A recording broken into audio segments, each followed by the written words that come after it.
ಒಂದು ಕ್ಷಣ ಯೋಚಿಸಿ, ಎಲ್ಲವೂ ಇದ್ದರೂ ನಿಮ್ಮ ಮನಸ್ಸಿಗೆ ನೆಮ್ಮದಿ ಸಿಗುತ್ತಿಲ್ಲವೇ? ರಾತ್ರಿ ಇಡೀ ಆಲೋಚನೆಗಳು ನಿಮ್ಮನ್ನು ಕಾಡುತ್ತಿವೆಯೇ? ಎಷ್ಟೇ ಕಷ್ಟಪಟ್ಟರೂ ಯಶಸ್ಸು ನಿಮ್ಮಿಂದ ದೂರವಾಗುತ್ತಿರುವಂತೆ ಅನಿಸುತ್ತಿದೆಯೇ? ಅಥವಾ ನಿಮ್ಮ ಹಣೆಬರಹವೇ ನಿಮ್ಮ ವಿರುದ್ಧವಾಗಿದೆ ಎಂದು ನೀವು ನಂಬಲು ಆರಂಭಿಸಿದ್ದೀರಾ? ನೀವು ಯಾರಿಗೂ ಹೇಳಲಾಗದ ಒಂದು ನೋವನ್ನು ಮನಸ್ಸಿನೊಳಗೆ ಹೊತ್ತುಕೊಂಡಿದ್ದೀರಾ? ಹಾಗಾದರೆ ಈ ಶ್ರೀಕೃಷ್ಣವಾಣಿಯನ್ನು ಕೊನೆಯವರೆಗೆ ತಪ್ಪದೆ ಕೇಳಿ. ಯಾಕೆಂದರೆ ಇಂದು ಭಗವಾನ್ ಶ್ರೀಕೃಷ್ಣ ಹೇಳಲಿರುವ ಈ ಮಾತುಗಳು ನಿಮ್ಮ ಮನಸ್ಸಿನ ಗೊಂದಲವನ್ನು ದೂರ ಮಾಡಬಹುದು, ನಿಮ್ಮ ದುಃಖದ ನಿಜವಾದ ಕಾರಣವನ್ನು ತಿಳಿಸಬಹುದು ಮತ್ತು ನಿಮ್ಮ ಹಣೆಬರಹವನ್ನು ಬದಲಾಯಿಸುವ ನಿಜವಾದ ಶಕ್ತಿ ಎಲ್ಲಿದೆ ಎಂಬುದನ್ನು ಅರ್ಥ ಮಾಡಿಸಬಹುದು. ಬಹುಶಃ ನೀವು ಹಲವು ವರ್ಷಗಳಿಂದ ಹುಡುಕುತ್ತಿರುವ ಉತ್ತರ ಈ ವಿಡಿಯೋದಲ್ಲೇ ಇರಬಹುದು. ಈ 10 ನಿಮಿಷಗಳು ನಿಮ್ಮ ಜೀವನದ ದಿಕ್ಕನ್ನೇ ಬದಲಾಯಿಸಬಹುದು. ಆದ್ದರಿಂದ ವಿಡಿಯೋವನ್ನು ಸ್ಕಿಪ್ ಮಾಡದೆ ಕೊನೆಯವರೆಗೆ ನೋಡಿ. ಜೀವನದಲ್ಲಿ ಎಲ್ಲವೂ ಮುಗಿದು ಹೋಯಿತು ಎಂದು ಅನಿಸುವ ಕ್ಷಣದಲ್ಲೇ ನಿಜವಾದ ಬದಲಾವಣೆ ಆರಂಭವಾಗುತ್ತೆ. ಭಗವಾನ್ ಶ್ರೀಕೃಷ್ಣ ಹೇಳುತ್ತಾರೆ, ಹೇ ಪಾರ್ಥ, ನಿನ್ನ ಮನಸ್ಸು ತಳಮಳಗೊಂಡಾಗ ನೀನು ಹೆಚ್ಚಾಗಿ ಒಂದು ತಪ್ಪು ಮಾಡುತ್ತೀಯ. ನಿನ್ನ ದುಃಖದ ಕಾರಣವನ್ನು ಹೊರಗಿನ ಜಗತ್ತಿನಲ್ಲಿ ಹುಡುಕಲು ಆರಂಭಿಸುತ್ತೀಯ.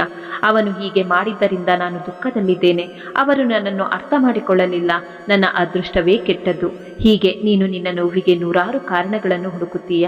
ಆದರೆ ಒಂದು ಕ್ಷಣ ಶಾಂತವಾಗಿ ಕುಳಿತು ನಿನ್ನ ಹೃದಯವನ್ನು ಕೇಳು. ನಿಜವಾಗಿಯೂ ನಿನ್ನ ದುಃಖಕ್ಕೆ ಕಾರಣ ಇತರರಿಂದ ಅಥವಾ ನೀನು ಅವರಿಂದ ಅತಿಯಾದ ನಿರೀಕ್ಷೆ ಇಟ್ಟುಕೊಂಡಿದ್ದೀಯಾ? ಒಬ್ಬ ವ್ಯಕ್ತಿ ಮರದ ನೆರಳಿನಲ್ಲಿ ಕುಳಿತು ವಿಶ್ರಾಂತಿ ಪಡೆಯುತ್ತಾನೆ. ಮರವು ಅವನಿಗೆ ನೆರಳು ನೀಡುತ್ತದೆ, ತಂಪಾದ ಗಾಳಿ ನೀಡುತ್ತದೆ. ಆದರೆ ಒಂದು ದಿನ ಬಿರುಗಾಳಿ ಬಂದು ಆ ಮರದ ಒಂದು ಕೊಂಬೆಯನ್ನು ಮುರಿದು ಹಾಕುತ್ತದೆ. ಆಗ ಆ ವ್ಯಕ್ತಿ ಕೋಪದಿಂದ ಮರವನ್ನೇ ದೂಷಿಸುತ್ತಾನೆ. ಆದರೆ ಅವನು ಮರೆತು ಬಿಡುತ್ತಾನೆ ಅದೇ ಮರ ಹಲವು ವರ್ಷಗಳಿಂದ ಅವನಿಗೆ ಆಶ್ರಯ ನೀಡಿತ್ತು ಎಂಬುದನ್ನು. ಜೀವನದಲ್ಲಿಯೂ ಇದೇ ರೀತಿ ನಡೆಯುತ್ತದೆ. ಒಂದು ಸಣ್ಣ ನಿರಾಸೆ ಬಂದಾಗ ನಾವು ಜೀವನ ಕೊಟ್ಟಿರುವ 1000 ಆಶೀರ್ವಾದಗಳನ್ನು ಮರೆತು ಬಿಡುತ್ತೇವೆ.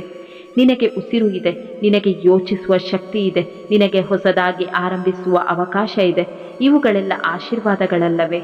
ಆದ್ದರಿಂದ ಪ್ರತಿದಿನ ಬೆಳಗ್ಗೆ ಎದ್ದ ಕೂಡಲೇ ಸಮಸ್ಯೆಗಳನ್ನು ಎಣಿಸುವುದಕ್ಕಿಂತ ದೇವರು ಕೊಟ್ಟಿರುವ ಅನುಗ್ರಹಗಳನ್ನು ನೆನಪಿಸಿಕೊ. ಕೃತಜ್ಞತೆ ಇರುವ ಹೃದಯದಲ್ಲಿ ಗೊಂದಲ ಹೆಚ್ಚು ಕಾಲ ಉಳಿಯುವುದಿಲ್ಲ. ಭಗವಾನ್ ಶ್ರೀಕೃಷ್ಣ ಹೇಳುತ್ತಾರೆ, ಜೀವನದಲ್ಲಿ ಕೆಲವೊಮ್ಮೆ ಎಲ್ಲ ಬಾಗಿಲುಗಳು ಮುಚ್ಚಿದಂತೆ ಕಾಣಬಹುದು. ಎಷ್ಟೇ ಪ್ರಯತ್ನಿಸಿದರೂ ಯಶಸ್ಸು ದೂರವಾಗಬಹುದು. ಎಷ್ಟೇ ಪ್ರೀತಿಸಿದರೂ ಕೆಲವು ಸಂಬಂಧಗಳು ದೂರವಾಗಬಹುದು. ಆ ಸಮಯದಲ್ಲಿ ನಿನಗೆ ಅನಿಸಬಹುದು, ಇನ್ನು ಎಲ್ಲವೂ ಮುಗಿದು ಹೋಯಿತು. ಆದರೆ ನೆನಪಿಟ್ಟುಕೋ, ಒಂದು ಬಾಗಿಲು ಮುಚ್ಚಿದಾಗ ದೇವರು ಹಲವಾರು ಹೊಸ ದಾರಿಗಳನ್ನು ಸಿದ್ಧಪಡಿಸುತ್ತಿರುತ್ತಾರೆ. ಬೀಜವು ಮಣ್ಣಿನೊಳಗೆ ಹೂತು ಹೋಗುವಾಗ ಅದು ತನ್ನ ಅಂತ್ಯ ಎಂದು ಭಾವಿಸುವುದಿಲ್ಲ. ಅದು ತಾಳ್ಮೆಯಿಂದ ಕಾಯುತ್ತದೆ. ಕಾಲ ಕಳೆದ ನಂತರ ಅದೇ ಬೀಜ ದೊಡ್ಡ ಮರವಾಗಿ ಬೆಳೆಯುತ್ತದೆ. ಇಂದು ನಿನ್ನ ಜೀವನದಲ್ಲೂ ಕೆಲವು ವಿಷಯಗಳು ಕತ್ತಲೆಯಂತೆ ಕಾಣಬಹುದು. ಆದರೆ ದೇವರು ನಿನ್ನ ಕಥೆಯನ್ನು ಇನ್ನೂ ಮುಗಿಸಿಲ್ಲ. ನೀನು ಒಂದು ಅಧ್ಯಾಯವನ್ನು ಮಾತ್ರ ನೋಡುತ್ತಿದ್ದೀಯಾ, ಆದರೆ ಸಂಪೂರ್ಣ ಪುಸ್ತಕವನ್ನು ದೇವರು ನೋಡುತ್ತಿದ್ದಾನೆ.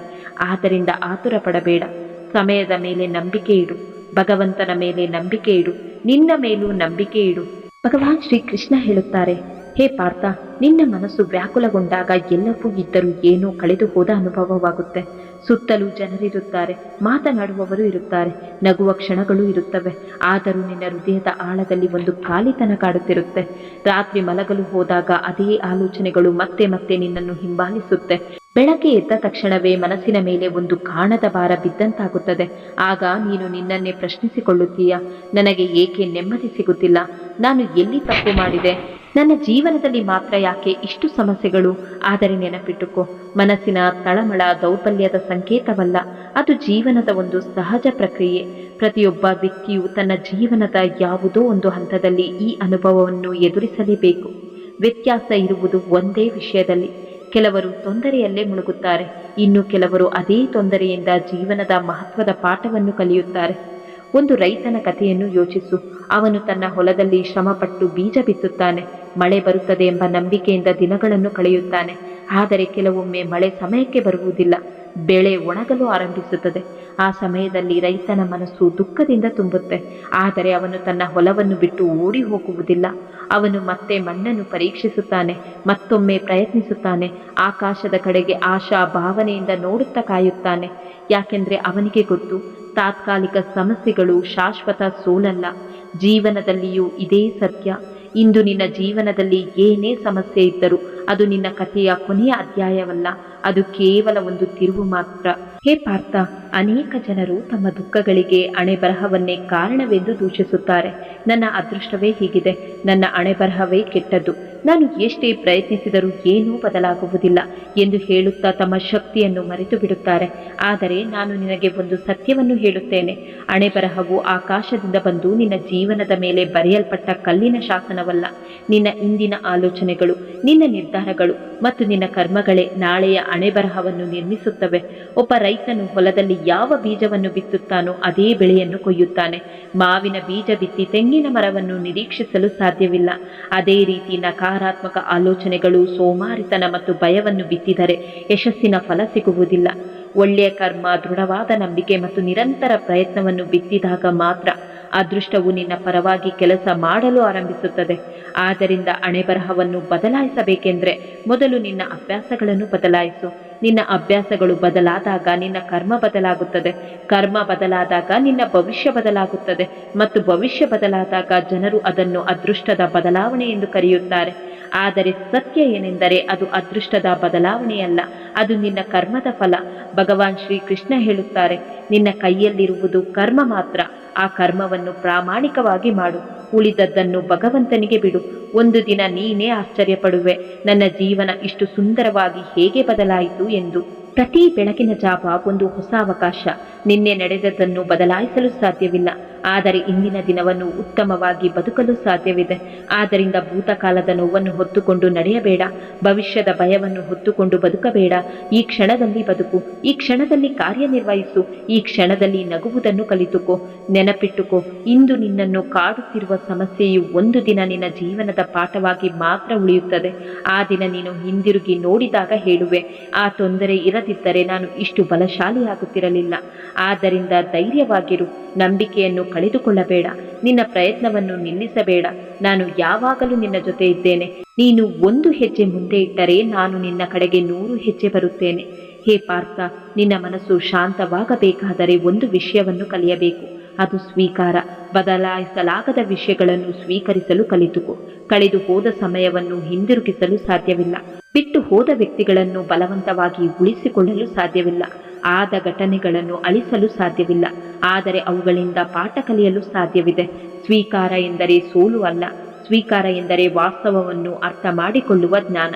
ನೀನು ವಾಸ್ತವವನ್ನು ಒಪ್ಪಿಕೊಂಡಾಗ ಮನಸ್ಸಿನ ಹೋರಾಟ ಕಡಿಮೆಯಾಗುತ್ತದೆ. ಮನಸ್ಸಿನ ಹೋರಾಟ ಕಡಿಮೆಯಾದಾಗ ಶಾಂತಿ ತನ್ನಷ್ಟಕ್ಕೆ ತಾನೇ ಬರುತ್ತದೆ.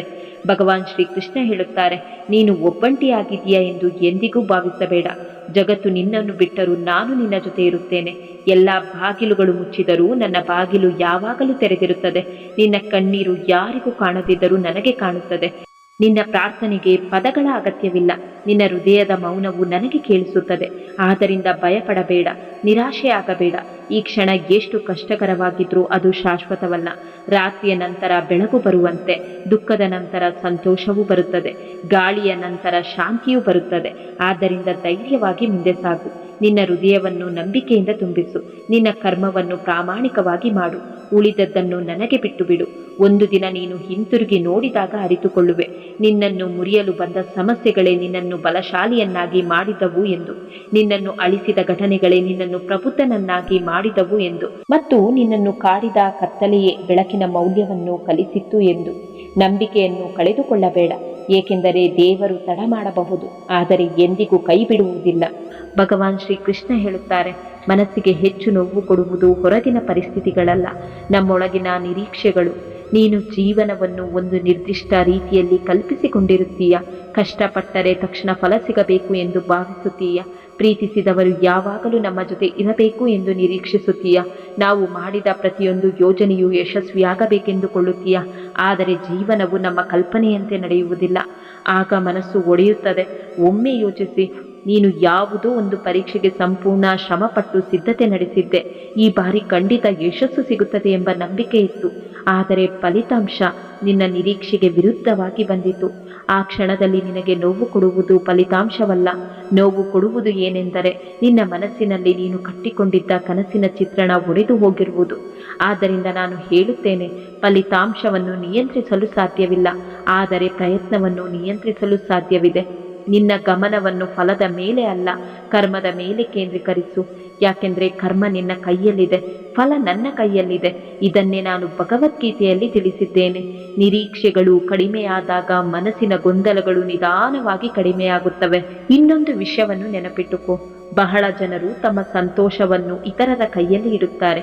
ಯಾರಾದರೂ ನಮ್ಮನ್ನು ಮೆಚ್ಚಿದರೆ ಸಂತೋಷ, ಮೆಚ್ಚದಿದ್ದರೆ ದುಃಖ. ಯಾರಾದರೂ ನಮ್ಮ ಜೊತೆ ಮಾತನಾಡಿದರೆ ಖುಷಿ, ಮಾತನಾಡದಿದ್ದರೆ ನೋವು. ಇದು ಸರಿಯಲ್ಲ. ನಿನ್ನ ಸಂತೋಷದ ಕೀಲಿ ಕೈ ಮತ್ತೊಬ್ಬರ ಕೈಯಲ್ಲಿ ಇರಬಾರದು. ನಿನ್ನ ಮೌಲ್ಯವನ್ನು ನೀನೇ ಅರಿತುಕೋ. ಸೂರ್ಯನು ಉದಯಿಸಲು ಯಾರ ಅನುಮತಿಯನ್ನು ಕೇಳುವುದಿಲ್ಲ, ನದಿಯು ಹರಿಯಲು ಯಾರ ಪ್ರಶಂಸೆಯನ್ನು ಕಾಯುವುದಿಲ್ಲ. ಅದೇ ರೀತಿ ನಿನ್ನ ಜೀವನವು ಇತರರ ಒಪ್ಪಿಗೆಯ ಮೇಲೆ ಅವಲಂಬಿತವಾಗಿರಬಾರದು. ಹೇ ಪಾರ್ಥ, ಕೆಲವೊಮ್ಮೆ ದೇವರು ನಿನ್ನನ್ನು ಒಂಟಿಯಾಗಿರಿಸುತ್ತಾನೆ, ಶಿಕ್ಷಿಸಲು ಅಲ್ಲ, ಬಲಶಾಲಿಯಾಗಿಸಲು. ಜನರ ಮೇಲೆ ಅವಲಂಬಿತನಾಗಿರುವ ಮನಸ್ಸನ್ನು ತನ್ನ ಮೇಲೆ ಅವಲಂಬಿತನಾಗುವಂತೆ ಮಾಡಲು. ಒಂಟಿತನವನ್ನು ಶಾಪ ಎಂದು ಭಾವಿಸಬೇಡ. ಅದೇ ಒಂಟಿತನದಲ್ಲಿ ಅನೇಕ ಮಹಾನ್ ವ್ಯಕ್ತಿಗಳು ತಮ್ಮ ಜೀವನದ ನಿಜವಾದ ದಾರಿಯನ್ನು ಕಂಡುಕೊಂಡಿದ್ದಾರೆ. ಶಾಂತವಾಗಿ ಕುಳಿತುಕೋ, ನಿನ್ನೊಳಗಿನ ಧ್ವನಿಯನ್ನು ಕೇಳು. ನಿನ್ನ ಮನಸ್ಸಿಗೆ ಪ್ರಶ್ನೆ ಕೇಳು, ನನ್ನ ನಿಜವಾದ ಸಮಸ್ಯೆ ಏನು? ನಾನು ಏನನ್ನು ಕಳೆದುಕೊಳ್ಳುವ ಭಯದಲ್ಲಿದ್ದೇನೆ? ನಾನು ಯಾವ ನಿರೀಕ್ಷೆಯನ್ನು ಹಿಡಿದುಕೊಂಡಿದ್ದೇನೆ? ಈ ಪ್ರಶ್ನೆಗಳ ಉತ್ತರ ಸಿಕ್ಕಾಗ ನಿನ್ನ ಅರ್ಧ ಸಮಸ್ಯೆಗಳು ತಾನಾಗಿಯೇ ದೂರವಾಗುತ್ತದೆ. ಯಾಕೆಂದರೆ ಗೊಂದಲವು ಕತ್ತಲೆಯಂತಿದೆ, ಜ್ಞಾನವು ಬೆಳಕಿನಂತಿದೆ. ಒಂದು ಚಿಕ್ಕ ದೀಪವು ದೊಡ್ಡ ಕತ್ತಲೆಯನ್ನು ಓಡಿಸಬಲ್ಲದು. ಹಾಗೆಯೇ ಒಂದು ಸರಿಯಾದ ಅರಿವು ಮನಸ್ಸಿನ ದೊಡ್ಡ ತಳಮಳವನ್ನು ನಿವಾರಿಸಬಲ್ಲದು.